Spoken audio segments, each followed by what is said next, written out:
Good day, fellow YouTube fans. It is Al here. I hope you are keeping well. It's an absolutely horrendous day today, and I thought I need to do something for my Patreons because you might think I'm dead. Because I've not released any videos in a couple of weeks since pretty much, I think it was probably early January, and here we are, so almost heading into mid-Feb now. So I wanted to just give this little video to the patrons, and I'll probably release this on YouTube at some point in time as well, just to give you an update on what I'm doing, but more importantly about Al's Geek Lab, like the actual lab itself. I wanted to give you a little tour around the lab. It's a mess, like, I've got to be honest with you. It's not a tidy room, but you know, it's the only space I've got to work with. So when you have all these little projects of videos that you're trying to put together and they all just coming together in one little room, things get a bit messy. So apologies in advance for the mess, but that's just the way it is. But regardless of that mess, I hope you find this interesting, this sort of little behind the scenes, if you will, of what I do within Al's Geek Lab. This is kind of like, I'll show you a bit about me, how I produce videos. I will show you the machines that I have videos to come up for in the future. Some of you know about these videos already, and yeah, I'll just riff it off and see what happens, shall I? Here we go. So flipping round to, again, sorry about the sound quality and everything, I am literally handheld on my mobile phone. This is a totally off the cuff video, but I just wanted to show you, this is the sort of thing I want to do on days like this. This is summer here in New Zealand and the weather is not great out there, so anyway, there you are. Now, so I wanted to first do a little tour of my Al's Geek Lab, the actual Geek Lab.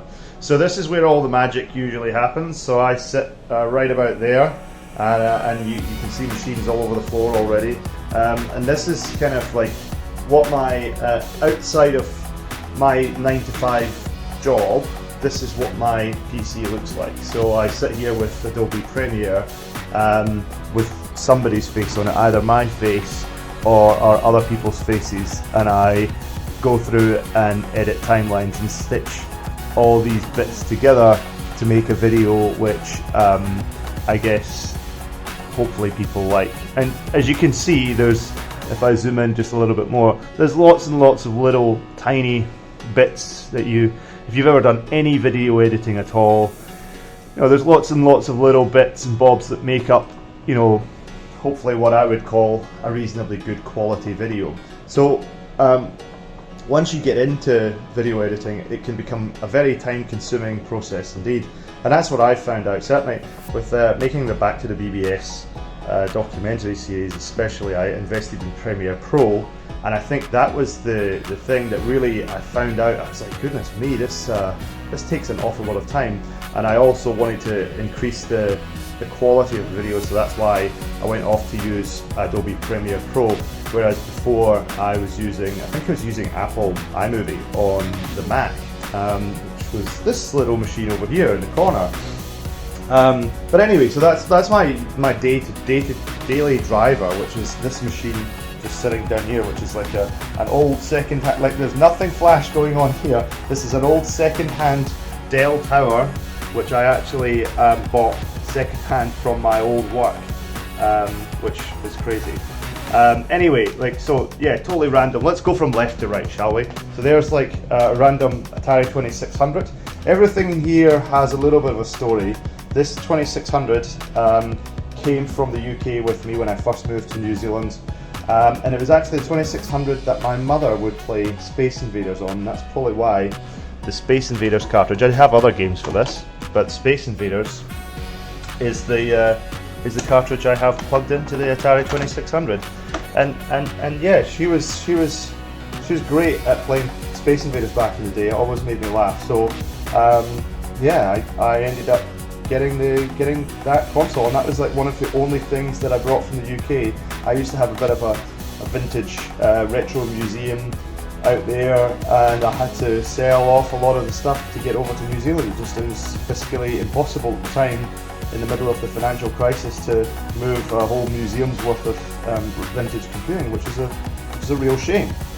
Behind it I have this thing called I think it's a Panasonic Professional. I'm not going to get out of it. It's sort of like Apple-esque carry case, but this carry case has a computer in it, which has a printer attached to it as well. It's a bit of a unique beast. It's a PC compatible thing, semi-compatible anyway.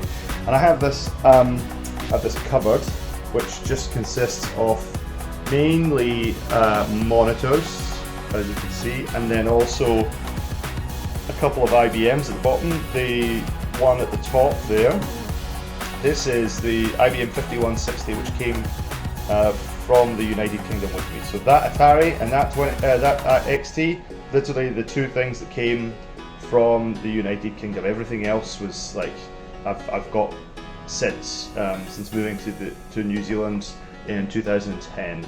And that thing on the bottom is another XT, which is actually a clone XT. And then I've got just junk. It's just junk. I mean, this is a Sharp PC of some description. Again, it's like I quite like these sort of small form factors. So there's another video in there. Some of you will remember that this 64 video I did, that review of the this 64 or the C64. That's that thing right there. I've got various Apple stuff there, keyboards and floppy disks and all sorts of stuff. Moving over here, you can see that I try and keep things semi tidy, because I got these this sort of shelving, and I got little boxes to put stuff in, and so I've got like, yeah, this is the Monotech. This is a cool little thing. If you have never had one of these before, this is a Monotech external CRT. So basically all it does, my good friend Jacob, who runs Monotech PCs, he makes these, but there are other ones out there, the sort of an open source project that basically takes one end. It'll take a monochrome or a CGA or an EGA and turn it to put it into a VGA monitor. So that's what that does. Costs you a few bucks, and you can plug it into any old computer can plug into a modern machine. And I've got, obviously I do a lot of InfoSec stuff that I'm, very passionate about InfoSec, and I guess the Wi-Fi Pineapple there pays homage to that. That's actually a Wi-Fi Pineapple 4, which I need to do a video on. So there you go again. There's another video. So there's the Wi-Fi Pineapple, which is needs to be hooked up. What else have we got over there that's of any interest? You can see some Atari 2600 games there, floppy disks, blah blah blah, all that sort of good stuff. Now, down on the floor here, two projects of videos that are coming up. On the right hand side you see what's going to be called the Beastinator, the PC, this big beast. I've got cards for it, I've got the motherboard for it, I've got a Pentium, I think it's a Pentium, I want to say a Pentium 3 CPU. Might be a slot-based CPU. I think it is. Yeah, it is. Yeah. So that's a Pentium 3. So I'm going to build that. I'm going to just do sort of vintage gaming PC builds thing. The case is absolutely massive, which just appealed to me because it's just ridiculously stupid. So I'm going to build that and do a video of that. And to its left, this little sewing machine sort of size box is the Osborne one, and again I've got sort of a grand idea of making a video where I'm kind of dressed up like a 1970s salesman, and I'm talking like, oh wow, imagine the power of, I don't know, 64K of RAM or something like that. I can't even remember how much RAM the Osborne one has, but I'm going to do a video on that one. Up atop the desk here, which you see probably in most of my videos where you can see my face from the front forward camera, this is the Apple IIe, a well-known machine across the world, and really, I've always had a fond spot for the Apple II line. This is sort of a more platinum one. This is a much more modern Apple II. I probably wouldn't mind going back to an older one and playing about with a sort of 48K, maybe a Plus or Euro Plus or something like that. Up there's a Macintosh SE, which works, the hard drive's working and everything. but it needs a little bit of, probably needs to reinstall System 7 or something like that to get it in a sweet spot. So that's again another video. Floppy disks on floppy disk drives here. This one is with the Apple IIa. This one here belongs to BBC Micro, which I'll come to in a moment. ZX81 is tucked away in the corner. ZX81 was gifted to the channel by Grant, good friend Grant, and the power supply was a separate sort of donation or loan from Bob, who's also a great member of the channel, great friend of the channel, and I still need an RF cable for this so I can test and see if it works. My suspicion is it probably doesn't work, so yep, that's another thing. Over here is my sort of everyday machine, I call this one. This machine here gets use every week, more than one time a week, and it's the IBM PC 5162 XT model 286. Have a look at the video for that if you haven't seen it, where I compare it to the performance of the IBM PC XT at 4.77 megahertz, and also the IBM PC 80, which is this one, which is on its side over there, right? So that one, they should be fairly similar in performance, but if you don't know whether this one's going to be faster, the XT286 or the 80, which is a 286, then watch that video. It's quite a good video. But anyway, this is a lovely machine. This is like, yeah, I love it. Completely unrelated to the left of my PC. Is kind of like, this is just a testing monitor that I have for testing things with when I'm doing videos. And then again, I have a passion for DJing and music and stuff like that. So this is like just a Tractor Control S2 decks. It's a 2-channel mixer where I can play house music or trance or something like that. So that's kind of what that does. And I've got it hooked up to the Mac here. Now this is where it gets really messy. On the floor here you can see this box is a RS-232 testing thing, which doesn't work. It's kind of cute. I'm not going to show you it all though.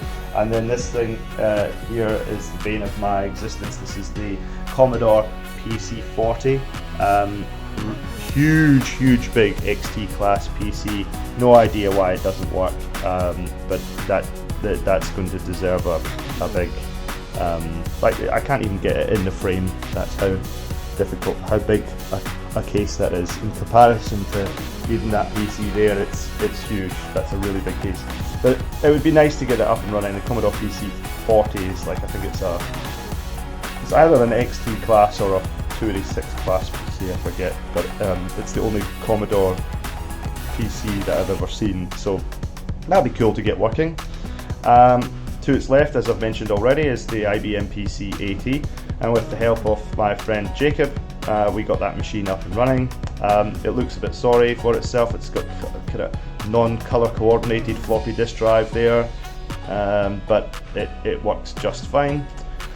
And then, yeah, as I say, it's still pretty messy, so apologies for all of that. I have two semi-working, well actually pretty much working PowerBooks, Macintosh PowerBooks on here, and this one is a PowerBook 540C, lovely little machine. It runs, I think it's running System 7, and I've got it hooked up to the network, and it's got Netscape Navigator on it, and it works just perfectly, which is really nice. Yeah, very noisy hard drive in it, so wouldn't mind sort of swapping it out for something not with a noisy hard drive on it one of these days.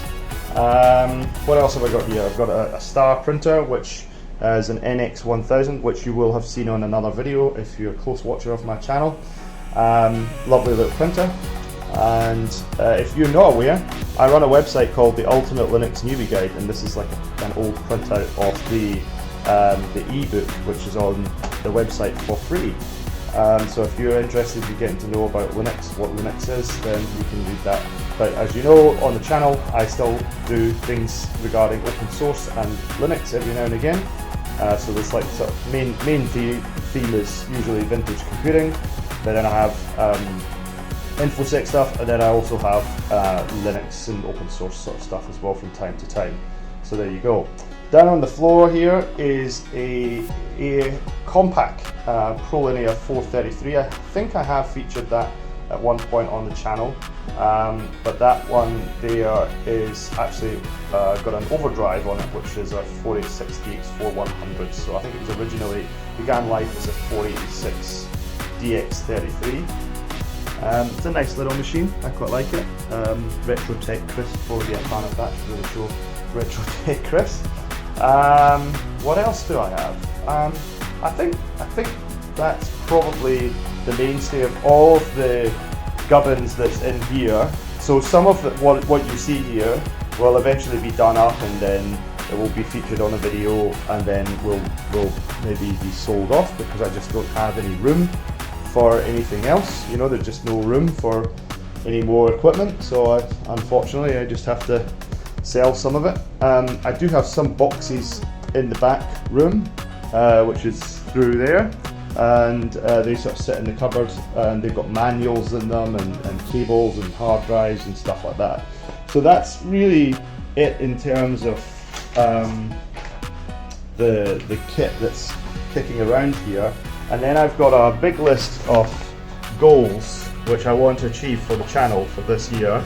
And you can see I would love to have 10,000 subs. I don't think that's completely unrealistic. I also want to have 400,000 views on YouTube and so forth. So you can see the target figures versus the current figures as of the end of 2021. So at the moment I only have 33 videos on the channel, and I want to grow that to 40 and so forth. So there's some targets there. You can see there's some sort of financial stuff at the bottom there. I'm just sort of saying, well, it'd be nice to grow my Patreons to to donate some more money. So if you do feel like donating to my Patreon or increasing your donation, that would be great. The reason I say that is not because I want to really ever make money from my channel. That's never been the intent. I don't want to make money. I feel kind of dirty, I think. But all of the kit that you see lying around here that I'm making movies off, and all of these movies, and the subscriptions to Premiere Pro, and buying microphones, and all that sort of stuff, it all costs me money. And there seems to be a lot of people liking the channel, and it keeps growing. So that tells me that it's probably worthwhile keeping on going. And so if I break even financially from it, then that's brilliant. At this point, I would say it's probably unlikely that I break even. I would say that it probably costs me more money than it does to make. All of these donations are really, really wonderful, and I really enjoy them. But I'm certainly not in this for the money. I'm certainly in it for, when I see the subscriptions grow and people share the content, I really do. I do get a kick out of that. It's really awesome. So if you are a fan of the channel and you know other people who might like the channel, then please forward the videos on to them, and all the usual stuff like press the subscribe button if you're not subscribed, press the notification bell to all so that you see when all of my videos come out, because as you can see from the data here, I don't actually make that many videos, so it's not exactly spammy. And I do take my time on making my videos, apart from this one, obviously, with no production values in it whatsoever. But you get the idea. I try not to spam. I'm pretty much just concentrating on making good quality content with no particular release schedule. I've got lots of video ideas, and here's some. Here you can see some sort of short form documentary style ones like GIF or GIF, if you say it that way. I really don't say GIF, but how did GIF come along, and what was Xenix? Microsoft Xenix. That's Microsoft's Unix, if you don't know what it is. The history of ARM or Acorn, Ferranti and their demise. Norton Programmer's Guide to IBM PC. Great book. I just wanted to show people that. There's lots of other things there. You can see some of my ideas and so forth. And there's some InfoSec stuff as well. I've actually pretty much made the video on Nmap. So there you go. Those are just wanted to give you an idea of the sort of stuff that I've been doing on the channel, and yeah. So this is the final part of the, not the final part, the second to final part of the Back to the BBS documentary, which is about mod trackers. So you got the people like the Future Crew, Jonny Vartonen and Peter Hadja, which is, I hope I pronounced that right, which is Skaven, so Purple Motion Skaven there, and Mark Knight, who made music for many games such as Wing Commander, and Citrix, who is a guy who lives in Australia. He makes some really awesome 8-bit music. So you know, that's going to be another fantastic episode. So if you're not au fait with the Back to the BBS documentary, and you like demo scene, you like bulletin boards, you like any of that sort of era of stuff, highly recommend you check that out, and this one's coming out real soon.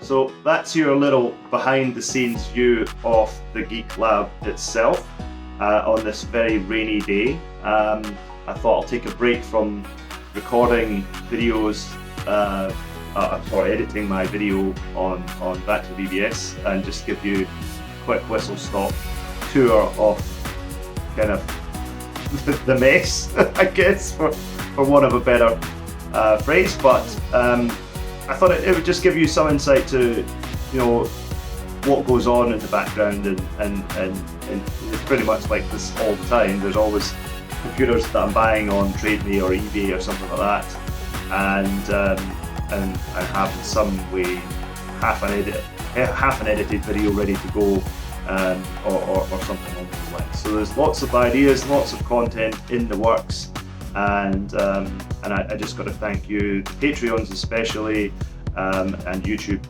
members, for, you know, hanging in there and supporting me on this video. All the videos so far, I've really been sort of bowled over with your contributions and your generosity. I just really do appreciate that.